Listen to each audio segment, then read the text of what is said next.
I think it's fair to say that this smartphone, the Samsung Galaxy Z Flip 6, is absolutely a gimmick. Right? I mean, nobody actually needs a phone with this form factor. However, the Galaxy Z Flip 6 is the most fun that I've had with a smartphone in recent memory, and it most definitely exceeded the expectations that I had for this device upon its arrival. I won't lie to you, the Flip series of Samsung devices is often a skip for me. I don't cover them, and truthfully, I don't really care for them. To me, this just never really made any real sense. I've always viewed the Flip as like a pay more for less kind of phone. You're spending extra money on the foldable display, but you're losing in some areas that I feel like are important to a lot of consumers. And to me, while the outer screen was always interesting, I never really thought about it being useful in any way. I honestly just thought that it made the phone a little less convenient because you get less information on that front cover display, forcing you to open it up almost all the time. Now, I asked Samsung if I could take a look at this phone, and to my surprise, for the first time ever, they said yes. That being said, there's no contract, no money changed hands, and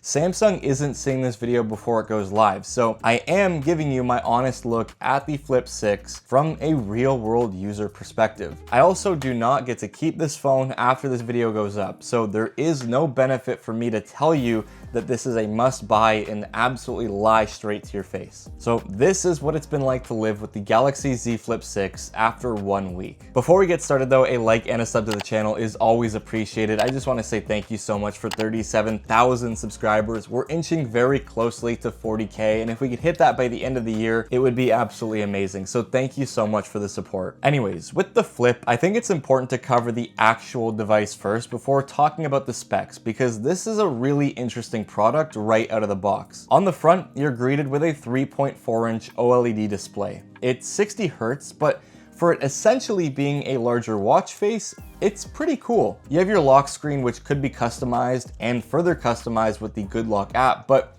essentially for most, it displays a clock, a photo, and out of the box, we have access to the camera app at the lower right hand side. On the left side of the screen, you're given your notification panel to read and swipe through all of your notifications, and there's also a space for widgets. I did keep mine simple in the beginning and had just the weather app and voice memos, since those are the two things that I wanted accessible to me quickly. Now, I will say it's kind of cool having a phone inside of the palm of my hand, and it's nice that it shows me the information that I choose to see at a moment's notice. I can add other widgets like steps, calendar, reminders, alarms, pretty much anything that I want to stay on top of with my schedule without having to open the phone up and risking getting lost into an app like TikTok. And I think that's where this front screen really comes in handy. With the first day or two, I was kind of over it. I just didn't really understand wanting to use a fraction of my phone. In fact, I felt like the Flip was far more inconvenient just because there was an additional step that I needed to do to actually get into the device. But slowly, I started to add more things to the cover screen and realized that in a weird way, this is kind of what I've been searching for. See, I've realized lately that I have a really bad phone addiction.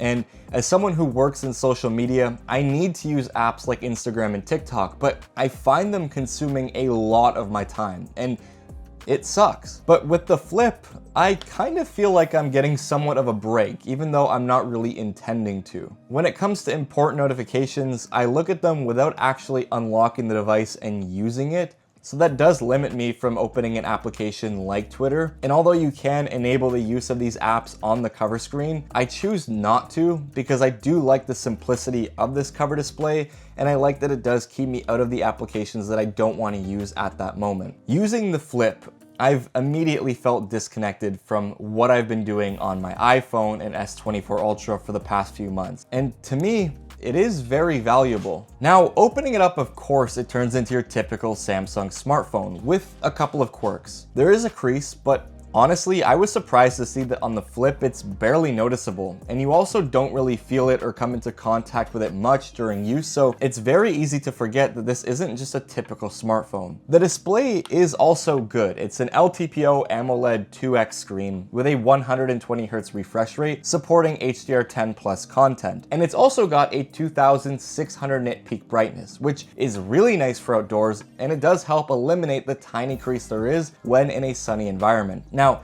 At 426 ppi, there also isn't really much to complain about. I think Samsung nailed the inner display on this thing despite its weird aspect ratio. So yeah, this thing sits at an awkward 22:9 aspect ratio. It's a lot more tall and narrow compared to your typical smartphone. It's very close to being just a little bit of a larger version of the Fold 6's cover display, at least in terms of its tall nature. And I will say that out of the gate, for video consumption, this isn't really the phone for me. When watching 16:9 standard content on the Flip, there are huge black bars filling the left and right side. Even with the wider 21:9 content from someone like MKBHD, you can really see the Flip's weak points with this display. There isn't really any form of video content that makes sense on this device. Though for vertical content, articles, and apps like Twitter, in some cases the Flip can outshine regular smartphones, given that there's much more of a vertical screen real estate. But personally, I'd much prefer a much more comfortable viewing experience when it comes to video over that sort of thing. For games, it works fine, at least with titles that support this kind of display. But for something like Call of Duty, if I was getting really into the game, I found myself almost folding the phone inward a lot of the times, and it kind of just breaks the immersion a little bit because this isn't hard to do at all. Quickly though, about the build. So Samsung did make this phone much more polished over last year's. This phone sits fully flat on itself, the hinge got an update, and overall it feels a lot more premium. The matte finish also does now bring this phone up to standard, which is what I'd expect for this price point that it's hitting, and overall, I think that it goes without saying that this is an attractive phone. This is one of the first devices that I've showed to a few iPhone users that kind of made them a little bit interested. Not that they like the folding or flip nature of this thing, if I can get it open. A lot of people, especially women, actually kind of like the idea of how small this phone is and the fact that it could fit into like a tiny clutch or purse. And I think that that is a selling point for some. Now, about this build and the fact that it does fold inward on itself, despite it being a little thicker than a regular smartphone when folded, because it's about half the size, it fits into my pocket surprisingly well. I barely notice that it's there. And even when I'm wearing shorts like these,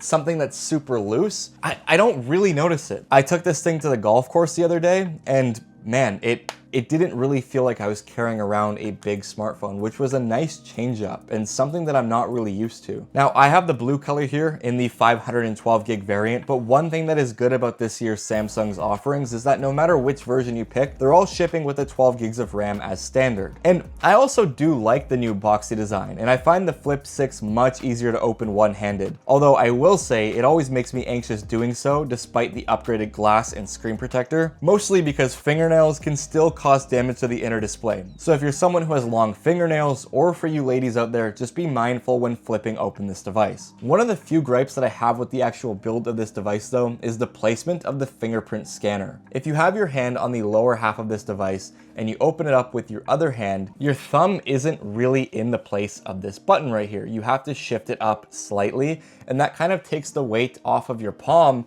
and puts it into like a very weird spot in your hand. It does take some getting used to, and personally, instead of having to shift my thumb upwards, I would have liked to see Samsung actually move the fingerprint scanner down to where the actual hinge is a little further, and I feel like that would have made a really big difference into how this phone is actually used. Because of the fingerprint sensor also being higher up on the device, that also means the volume buttons are a little bit higher. So to actually change the volume, you have to do a really awkward slide, and it's just not very comfortable. Now, briefly, I did touch on gaming earlier, and while this isn't a gaming phone or phone that I suggest most people to go out and buy to play games on, you are getting the latest Snapdragon 8 Gen 3 for Galaxy, which is a very powerful 4nm SoC that would handle pretty much anything that you throw at it. I did find this phone to get quite warm when pushing it, but honestly, it wasn't concerning. I just assumed that because of the limited space and the two displays sandwiching the components, it doesn't have a lot of room for cooling. One nice thing that Samsung did with this device though was increase the battery size from 3700 mAh to 4000 mAh.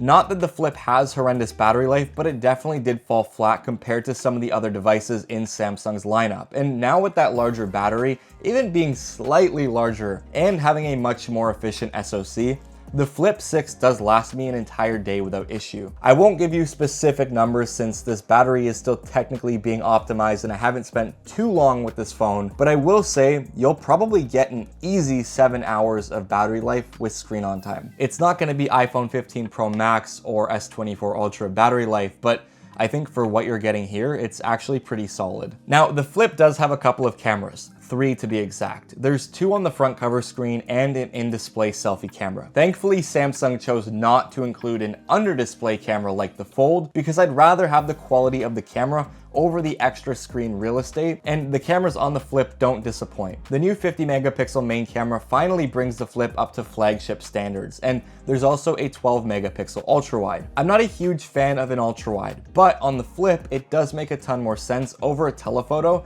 even though I would have loved to see one here. And that's because the cover display, just by tapping the power button twice, can turn into a selfie camera viewfinder, giving you access to both the main shooter and the ultra-wide camera for high quality selfies. For quick snaps of you and your friends, or to capture a large scene with you as the subject, having the ultra-wide cameras accessible in this way is actually really cool to see. And like I mentioned, that sensor is good. The 50 megapixel main camera so far has been solid in a lot of complicated scenes. It handles exposure fine, contrast is pretty good, and the sharpness is there. I was actually impressed with some of the images that I took on the Flip. The in-display camera is also pretty decent. It's not gonna give you the best thing you've ever seen before in regards to a selfie camera, but it's fine and it will get the job done for what you need it for. I would argue that aside from video calls though, having the main shooters on the cover display almost renders the inner display camera completely useless. So this is what video looks like on the Z Flip 6's front-facing selfie camera. It can record at up to 4K in 60 frames per second, but right now, obviously, I'm shooting in 30. I think it honestly looks pretty good. I'm glad that it isn't an under-display camera like it is on the Fold, because the quality loss is so severe that I almost never use it. So as of right now, being able to actually have a functional front-facing selfie camera is solid. And this is what 4K 30 looks like on the cover display cameras or the primary main 50 megapixel sensor. Of course, you could shoot up to 4K at 60 frames per second, but honestly, the difference in quality on this sensor over the one that's inside the display is very different. Like this actually looks really good, and in terms of vlogging, it's really nice, and being able to actually see myself on the preview, it is really good because now I get the best of both worlds. I can see what I look like, and I also get the best image possible, so it's pretty solid. And for video, I did find this phone more quirky and fun to use, which did honestly make me end up using it more. I like the way that I could just fold the Flip out this way and almost use it like a camcorder. There's just something really nostalgic about this, and it brings a smile to my face every time I use it. And the people that I've showed this to really enjoyed this and thought it was pretty fun. The quality of the video is also good. It's not something that I would use for these videos or in like a professional workflow, but realistically, there isn't anything stopping you from doing so. I think the quality of the videos looks really nice. The stabilization is pretty decent. And when it comes to the exposure and focus and everything in regards to the actual video itself, it's good, it's decent. Overall, for what this phone is, the camera layout and features are pretty compelling for the average person. Now, I don't want to dive into the whole Galaxy AI thing in this video. I've already covered it on the Fold, but if you do want to see a more deep down, in-depth video about the Flip 6, let me know in the comments down below and I'll pick one of these guys up for myself, since I don't get to actually keep this phone, unfortunately. But yeah, there's obviously a lot that I'm not covering in this video, like the fact that this cover display can be used to open a wide range of applications. There's a ton of tweaks and customization that can happen in One UI and on this phone. And there's a lot of other things like the ability to put the phone flat on a table and use it as a trackpad and mouse, so that if you're eating or watching a video, you kind of just have a screen pointed directly at you. If you want to see me go through everything painstakingly in detail, I will make a longer video about this device, but you just have to let me know in the comments down below. That being said, I did enjoy my time I spent with the Flip,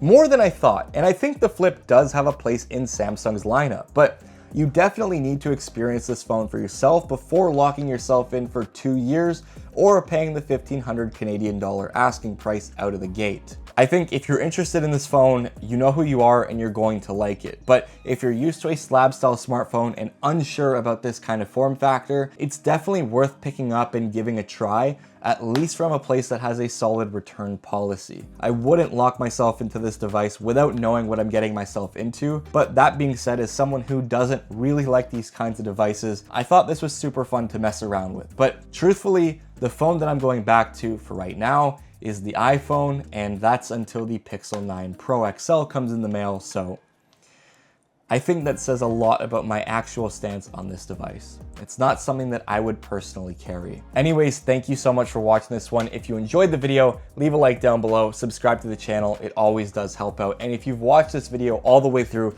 drop a banana emoji to let me know who the real ones are. I'll see you all in the next one. Peace out.